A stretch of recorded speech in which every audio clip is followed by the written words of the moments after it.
Baik, pada hari ini Pak Haji nak cakap tentang depuratif.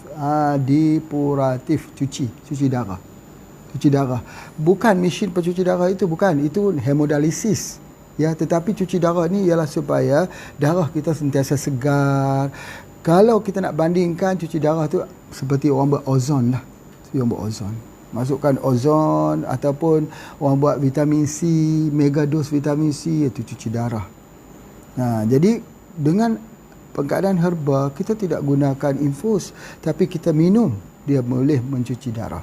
Itu yang menariknya. Banyak herba-herba untuk pencuci darah. Jadi herba yang pencuci darah ini disebut sebagai depuratif. Kalau semalam kita belajar tentang antiseptik, hari ini kita belajar depuratif. Petanda orang yang darahnya kotor apa? Yang pertama, dia lemah. Dia sakit kepala. Sakit kepala ni kerana apa? Kerana oksigen tak cukup. Sebab darahnya itu kotor. Yang kedua, jadi bisul, jadi ketumbuhan, kulitnya tak cantik. Ya? Dan yang ketiga, bila darah ni kotor, ya, dia boleh menyebabkan seluruh badan kita ini ngilu-ngilu, susah tidur pada waktu malam, jadi sembelit. Darah kotor ini boleh menyebabkan rambut kita gugur, kuku kita rosak, ya, dan boleh menyebabkan tekanan darah meningkat, kencing manis meningkat. Dan bila kita ada satu penyakit, misal kata orang ada penyakit darah tinggi misalnya, makan ubat tak mau turun darah tingginya, makan herba tak mau turun darah tingginya, itu adalah darah kotor. Darah terlalu kotor. Apa yang mengotori darah ini? Darah ni sebenarnya dikotori oleh bahan metabolisme. Bila kita makan, ya, hasil daripada itu lah yang mengotorinya. Dalam bahasa sains dipanggil singlet oksigen lah. Singlet oksigen tu apa dia? Oksigen yang pecah satu. Oksigen selalunya dua. Tetapi kalau oksigen tu pecah satu, dia sangat radikal. Dia panggil free radical juga. Jadi oleh sebab itu darah itu kita kena bersihkan. Jika tidak, seperti mana kita tahu, jadi sampai rosak ginjal, kena cuci buah pinggang dan sebagainya. Jadi cuba kita lihat apa kesan orang yang cuci buah pinggang itu kalau dia tak cuci buah pinggang. Itulah yang dinamakan darah kotor. Apa tu? Ngantuk saja. Ngantuk. Memandu sekejap, berhenti tidur. Ngantuk. Lemah saja, nak tidur saja. Itu menandakan darah kita kotor. Ya, jadi itu adalah antaranya. Ataupun kita punya semangat kita hilang, itu pun darah kotor sebenarnya. Masya Allah. Ya, baik. Jadi kalau dalam ilmu herba, macam mana kita nak menentukan darah kotor itu? Dia ikuti dengan kebotakan. Orang tu botak di kepala, itu selalunya darah kotor juga. Baik, ada banyak herba sebenarnya yang boleh kita gunakan. Salah satunya yang paling bagus yang Pak Haji nak sebut ialah apa dia? Amaranthus spinosus. Amaranthus spinosus. Tahu tak apa dia Amaranthus spinosus? Ada yang ingat tak? Amaranthus spinosus ini ialah bayam. Bayam apa? Bayam berduri. Yang ada batangnya merah, ada duri, ya. Lagi bagusnya itu kalau dia tua, dia jadi makin merah dan berduri, itu dinamakan Amaranthus spinosus. Kalau dalam produk HPA, HPA, HB. HB. Kapsul HB. Kapsul HB ini sebenarnya dia bukan untuk orang yang ada masalah anemia saja. Biasanya orang faham kapsul HB ni untuk anemia saja, tetapi dia adalah untuk cuci darah. Dia adalah depuratif. Dia adalah pencuci darah. Jadi produk HB ini, kapsul HB ini adalah pertama, kalau orang tu selalu jadi bisul, jadi tumbuh pada kulitnya gatal-gatal. Itulah dia kita bagi dengan HB itu sendiri. Namun begitu yang Pak Haji boleh sharekan hari ini tentang bayam berduri ini memang banyak, ya. Antaranya yang pertama, ya, kapsul HB itu boleh guna untuk demam malaria. Boleh guna. Dia juga sama kuat dengan pokok pasak bumi. Ya, cuma pasak bumi itu pahit. Bayam ini tidak pahit. Itu yang pertama. Yang kedua, dia juga untuk orang yang ada sakit perut. sakit dalam perut ini, kita bagi makan dia dengan kapsul HB. Sebab kapsul HB itu dia cuci darah, termasuk disentri. Disentri pun kita berikan dia dengan kapsul HB. Masya Allah. Dan seterusnya, kalau ada cacar air itu demam, Malaysia panggil campak. Campak, demam campak, cacar air itu, ya, kita gunakan daripada kapsul HB. Itu yang sangat-sangat bagus untuk anak-anak. Misalnya dia kena cacar air, kita gunakan begitu. Dan orang yang mempunyai masalah dysuria, ya, orang yang ada nocturia, yang kencing pada waktu malam, polyuria, yang kencingnya banyak, ini dysuria. Maksudnya dia kencing itu, ya, yang ada permasalahan kencing, kita berikan dia dengan bayam berduri. Masya Allah. Ataupun dia sakit ketika kencing, ataupun dia orang kata apa, kencing sedikit, ataupun ada prostat, masalah nak kencing itu, kencing yang tidak, orang kata yang tidak lawas, sekejap dia keluar balik, ini kita gunakan kapsul HB, kapsul HB. Masya Allah. Begitu juga untuk orang demam, ya, orang demam, kita gunakan itu. Memang bila kita gunakan itu, dia meningkatkan sistem imuniti badan. Sama seperti kita ambil dengan kopi tadi, lama dah tak demam, alhamdulillah, dengan izin Allah, nikmat Allah yang kita patut syukur. Lama sudah kita tak demam, minum kopi tadi, alhamdulillah, alhamdulillah. Dalam keadaan orang duk tanya-tanya, betul tak betul kopi tadi itu untuk elakkan daripada demam, anggota-anggota kita, ahli-ahli kita yang dah minum, dah lama tak demam. Dalam masyarakat lain duk tertanya-tanya, betul atau tidak.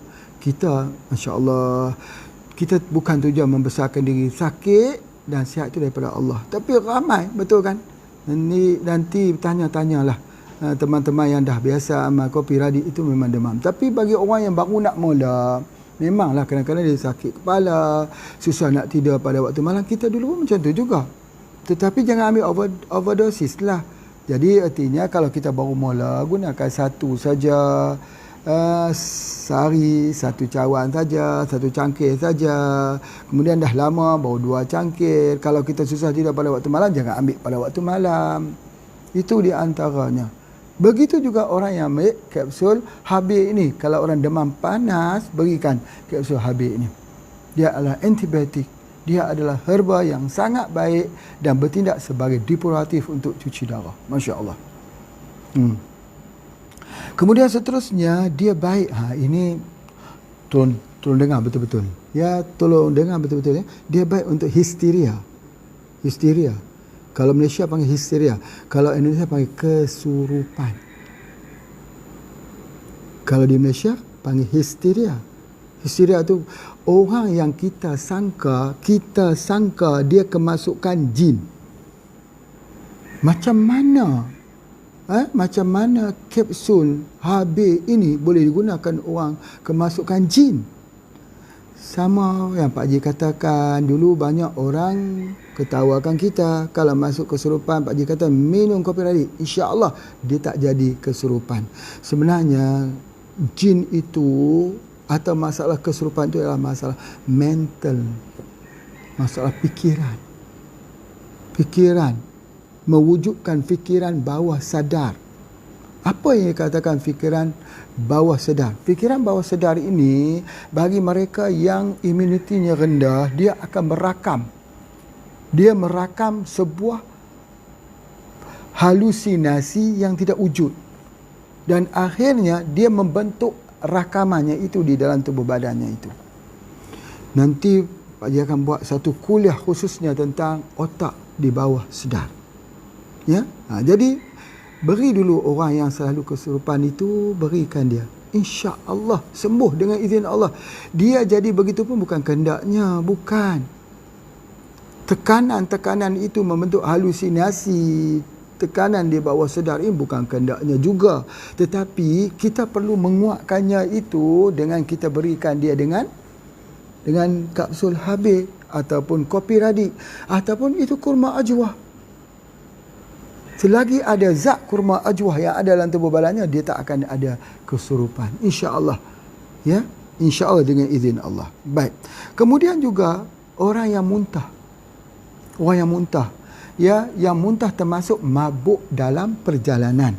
Ketika dia nak berjalan jauh, dia rasa mabuk, pening, pusing, dia rasa nak muntah sebagainya. Macam mana cara dia? Ambil daripada kapsul Habi. Kapsul Habi itu 100%, 100% daripada Amaranthus spinosus, yakni bayam berduri. Merah. Itu dia antaranya. Kemudian, orang yang ada amandel, tonsilitis, ambil itu juga. Tonsilitis ini kita rawat dia menggunakan dua herba yang cepat. Satu Amaranthus spinosus, yang kedua kita boleh guna sambiloto. Sama-sama cepat, sama-sama kuat, sama-sama antibiotik. Jadi oleh sebab itu banyak kan fasilitas yang Allah Ta'ala jadikan pada satu pohon saja. Okey, kemudian begitu juga dengan kapsul Habi ini, dia menurunkan berat badan. Menurunkan berat badan.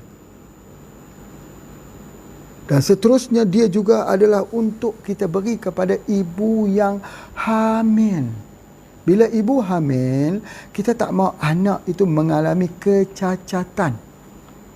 Kecacatan itu, maka di peringkat awal hamil itu perlu diberikan dengan kapsul Habi ini supaya kecukupan asam folat, asid folatnya itu cukup.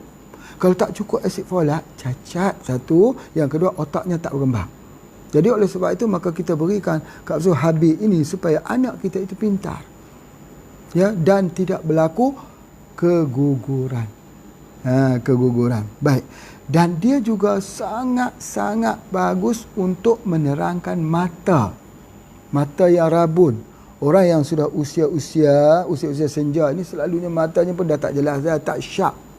Ada bayangan, ada positif, ada negatifnya, ya. Jadi oleh sebab itu maka kita gunakan bayam berduri ini. Dan Pak Jidah sebutkan bahawa mata ini dia perlu buah juga. Kadang-kadang kita boleh gunakan buah manggis, kulit buah manggis. Satu lagi apa? Buah tokakak, rimbang. Itu kan kita dah belajar khusus soal itu. Jadi oleh sebab itu selain daripada itu, kita gunakan juga daripada bayam merah.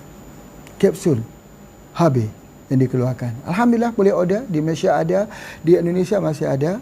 Pak Hasrul beritahu kata masih ada lagi untuk kita semua order, dan sekarang lagi offer lagi, masya-Allah. Baik, kemudian dia bagus untuk pencernaan bagi mereka yang mempunyai pencernaan yang lemah. Bagaimana kita nak tahu masalah pencernaan yang lemah? Yang pertama, kalau dia makan dia sakit perut. Yang kedua, dia makan dia jadi mencret, cerit berit, diarrhea, dan dia jadi heartburn. Dia keluar tu gasnya itu naik ke atas, rasa asam saja. Itu pencernaan yang bermasalah. Ya, itu yang kita kena ingat. Kemudian dia untuk varicose vein, varicose vein. Varicose vein. Ini timbul-timbul urat. Kadang-kadang kat betis tu biru saja. Jadi urat yang timbul kerana varicose atau varicose vein ini jangan pijat. Ingat, jangan pijat. Jangan dipijatnya, jangan diurutnya, tak boleh. Kalau kita urut, nanti darah itu akan putar balik. Dia akan turning point, rosak. Cara nak bagi hilang dia apabila jadi varicose vein ini, di mana juga terjadi varicose vein, ialah dengan mengambil kapsul Habi.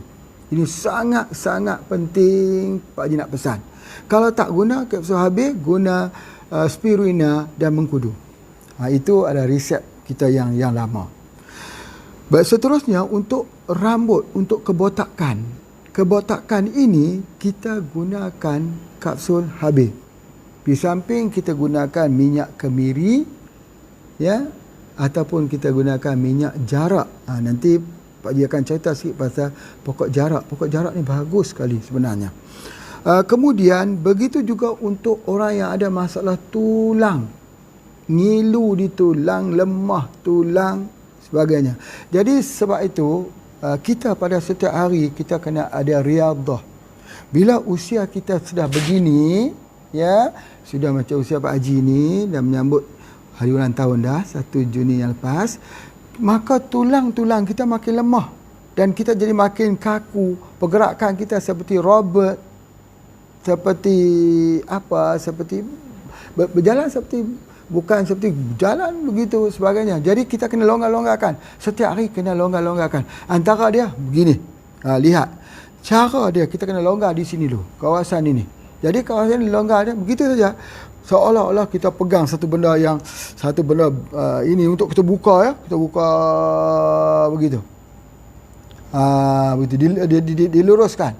Seperti ada besi yang kita main besi tu, kita buka begitu, diluruskan. Begitu. Sebab apa? Sebab untuk membolehkan di kawasan ini jangan berlaku tekanan darah tinggi. Jadi okey itu. Bila kita buka begitu, lihat ya, dia tangan kita tergantung, bila tangan kita tergantung begini, dia akan kuatkan di sini. Dan bila kita tua, bahu kita jatuh gitu. Bahu. Jadi kita tak boleh biarkan bahu kita jatuh. Sebab tu dia kena begitu. Jadi bila kita begitu, tangan kita tergantung begitu. Bila kita ke hujung begitu pun duduk keadaan tergantung juga. Bila tergantung, dia akan menguatkan masa di sini. Dan dia akan menarik urat di sini, urat untuk tekanan darah tinggi. Tak kena darah tinggi. 1, 2, 3, 4, 5, 6, 7, 8, 9, 10. Begitu. Jadi dia akan menguatkan dia punya dekat sini. Jadi itu buat lagi. 1, 2, 3, 4, 5, 6, 7, 8, 9, 10. Ingat, buka sampai habis. Macam tu, buka sampai habis. Bila buka sampai habis ini, dia lenguh di sini. Ngilu di sini. Itu bagus. Untuk dia punya tulangnya. Jadi, 1, 2, 3, 4, 5, 6, 7, 8, 9, 10. Buat perlahan-lahan pun tidak mengapa. 1, 2, gitu. Apabila kita sudah habis begitu, Pak Ji tunjuk, ini namanya senam tua. Senaman tua. Buat begitu. 1, 2, 3, 4, 5, 6, 7, 8, 9, 10. Begitu. Kemudian begitu diputarkan kembali. 1, 2, 3, 4, 5, 6, 7, 8, 9, 10. Macam tu. Begitu. Jadi bila kita buat begini, dia akan menguatkan di sini supaya jangan kena jantung kita, jangan kena urat jantung. Urat jantung kita di sini. Urat jantung kita ni ada yang keras yang duduk di tengah lopak ni, katakan macam listrik tu, macam listrik kena itu, itu urat jantung. Dilembut-lembutkan itu. Lembutkan di situ. Urat jantung salah satu ialah Amaranthus spinosus, bayam merah. Kapsul HB. Baik, subhanallah, cuba faham ini betul-betul. Ini satu perkara yang penting. Di dalam tubuh badan kita ni, telah kita ajar, Pak Haji sebutkan, ada dua organ yang mempunyai listrik, iaitu jantung dan juga otak. Sebab itu kalau kita pegang listrik, yang ada listrik, elektrik lah kita pegang, elektrik pump itu, dia akan efek dekat kita punya jantung. Begitu juga kalau guruh, dia efek dekat kita punya jantung. Baik. Oleh sebab itu, maka pokok bayam berduri itu sebenarnya dia mengandungi listrik. Dia mengandungi aliran elektrik. Orang boleh menjana kuasa listrik daripada bayam. Bayam boleh menghasilkan kuasa listrik. Bapa Ibu, lihat ya bagaimana listrik di rumah kita, elektrik yang ada di rumah kita datang daripada kabelnya. Ada listrik sekarang ini orang buat daripada apa? Solar kan? Solar guna cahaya matahari ditukarkan kepada bateri itu untuk mengeluarkan cahaya. Itu solar. Salah satu daripada bahan untuk keluarkan listrik Lemon pun boleh juga keluarkan listrik. Salah satunya ialah daripada bayam. Jadi oleh sebab itu bila kita ambil bayam, dia kuatkan kita punya jantung. Pernah tak bapa ibu terfikir orang yang ada masalah jantung ni ada dimasukkan bateri? Dimasukkan bateri dimasukkan ke dalamnya adalah untuk jantung. Bateri untuk menguatkan jantung. Bateri ini ada pada bayam. Jadi kalau kita ambil saja bayam itu, dia menguatkan jantung kita. Terbaik kapsul HB. Ambil terus sebagainya. Begitu juga dia bagus sekali bukan untuk jantung, untuk tulang seperti mana yang telah Pak Haji sebutkan. Baik, Masya Allah. Itu herba yang pertama untuk cuci darah. Yang kedua, herba untuk cuci darah ialah daripada pokok atau buah peria. Buah peria. Kalau bayam tadi kita gunakan keseluruhan, baiknya pada daun. Ini buah peria. Buah peria atau pare itu, kita dah belajar dah, untuk depuratif, untuk cuci darah. Jadi oleh sebab itu maka kita ambil pare tersebut, buahnya itu, lalu kita kukus beda dengan rebus. Yang mana satu rebus? Rebus, masukkan buah pare dalam air, lepas tu kita rebuskan, dididihkan. Yang kukus ini, air yang kita didihkan, buahnya ada di atas. Macam kita masak ketan, kita masak pulut, itu kukus. Baik, jadi kita kukus buah tersebut. Lepas kukus itu kita potong-potong, kita buat lalap, kita makan, kita buat lalap. Atau boleh buat jus. Ataupun ada kapsul yang dikeluarkan oleh HPA, dia panggil karantin. Karantin tu salah satu daripada bahan pengganti insulin. Phytoinsulin. Apa makna phyto? Phyto tu tumbuh-tumbuhan. Insulin daripada tumbuh-tumbuhan. Phytoinsulin. Atau orang panggil phyto, apa lagi? Apa yang kita katakan phytoestrogen. Estrogen daripada tumbuh-tumbuhan. Subhanallah, estrogen ni boleh kita ambil juga daripada tempat yang lain. Seperti mana yang orang selalu buat. Apa dia? Menggunakan hormon terapi replacement. HRT. Hormon replacement terapi. Selalunya HRT ni dibuat oleh orang-orang di barat untuk apa? Untuk mengelakkan penuaan. Untuk anti-aging, anti-tua. Jadi sebab tu kita tengok orang artis-artis yang dah tua-tua nampak macam muda. Muka duk merah lagi sebagainya. Itu dia gunakan HRT. Ya, dia panggilkan hormon replacement therapy. Tetapi apa dia? HRT ni banyak menyebabkan kanser. Sebab tu banyak kita lihat orang kena kanser di usia tua. Patut waktu tua dia sudah tak kena kanser. Patutnya. Sebab apa? Sebab hormonnya itu sudah tidak ada lagi. Maksudnya hormon estrogen itu sudah berkurangan. Misalnya, dia sudah menopause misalnya, sebagainya. Tetapi mereka menggunakan daripada kimia. Begitu juga orang menggunakan HGH, Human Growth Hormone, guna daripada kimia.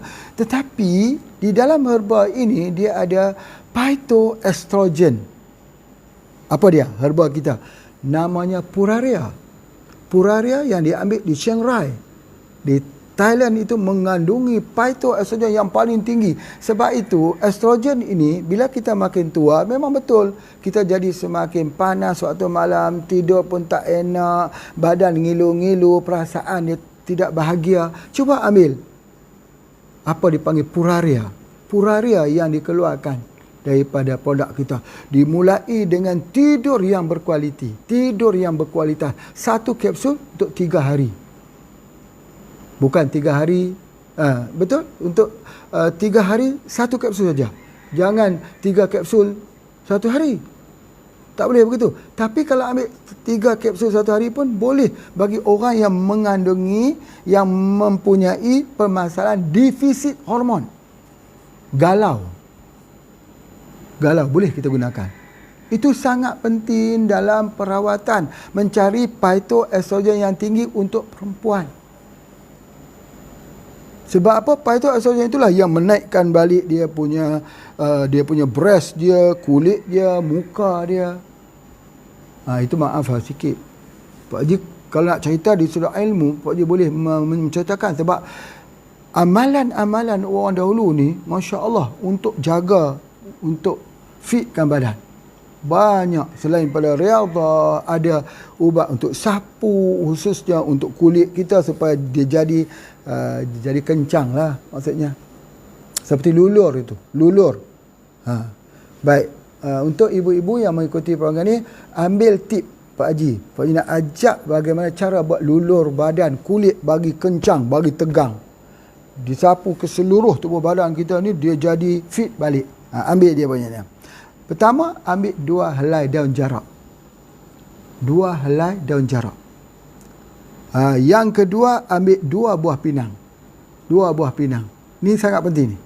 Yang ketiga, ambil jahe 1 jari. Sikit je jahe. 1 jari. Kemudian ambil sikit garam. Garam itu. Garam apa? Tu garam biasa saja. 1 sendok teh garam. Ya, daun jarak. Ulang lagi, daun jarak 2 helai. Okey, kemudian 3 helai. 3 helai. Kemudian buah pinang 2. Buah pinangnya buanglah, ambil isi dalamnya saja 2. Kemudian jahe sebesar ibu jari ni. Kemudian semua ditumbuk, dihancurkan. Dihancurkan, dibuat macam lulur. Lulur. Baik, sekarang boleh lulur kepada tubuh badan ini. Lulurkan semua pada tubuh badannya. Biar dia kering kat situ. Nanti bila dah lama dia kering itu, kemudian dibasuh dengan air hangat. Buat selalu begini, badan kita fit balik ni. Muka kita naik gitu balik. Ni macam Pak Haji ni turun ke bawah. Naik balik muka tu, elok balik lah, Masya Allah. Orang tua-tua dulu, Masya Allah, tak ada lah pakai lotion apa semua ni. Dia buat gitu, dipanaskan, asap naik gitu. Gitu. Itu di antaranya. Tapi jangan lupa ambil dia punya puraria. Bila ambil puraria, makan begitu, insya-Allah umur 50, 60 tak nampak seperti usia 50, 60. Nampak seperti 30-an ya. Itu herba. Tapi jangan makan kimia. Jangan ambil kimia. Sebab kimia tu dia musnahkan tubuh badan kita.